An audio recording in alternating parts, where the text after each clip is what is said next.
सो इस वीडियो में हम सेक्शन 133 एंड 134 ऑफ भारतीय साक्ष्य अधिनियम देखेंगे।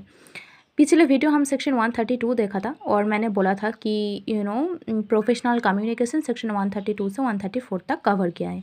ठीक है, 132 तो पिछले वीडियो में ही देख लिया था। आप 133 एंड 134 देखेंगे।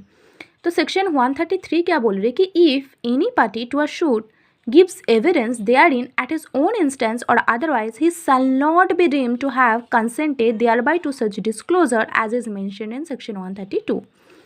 अगर सूट का कोई भी पार्टी अपना ही इंस्टेंस से कोई एविडेंस दे रही है, इसका मतलब ये नहीं है कि वो सेक्शन 132 के अंडर वो कंसेंट दे चुकी है एडवोकेट को कि आप जाकर हमारा अंदर जो कम्युनिकेशन हुआ था आप जाकर बता दो या डिस्क्लोज कर दो, ऐसा नहीं है।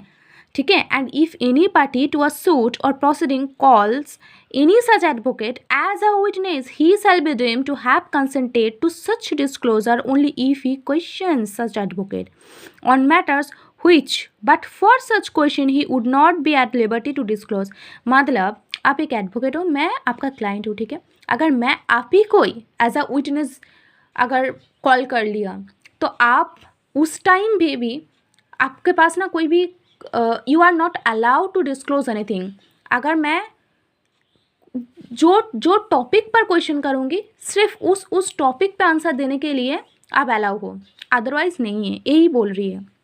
एंड 134 बोल रही है कि no one shall be compelled to disclose to the court any confidential communication which has taken place between him and his legal advisor unless he offers himself as a witness, in which case he may be compelled to disclose any such communication as may appear to the court necessary to be known in order to explain any evidence which he has given but no others।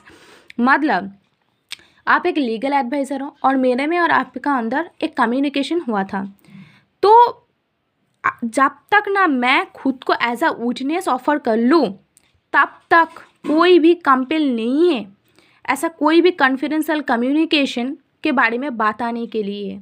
और मैं तब भी बता सकती हूँ अगर मैं ऐसा कोई एविडेंस दे रही हूँ और उस एविडेंस को एक्सप्लेनेशन के लिए ज़रूरी है उस कम्युनिकेशन बारे में बात करना।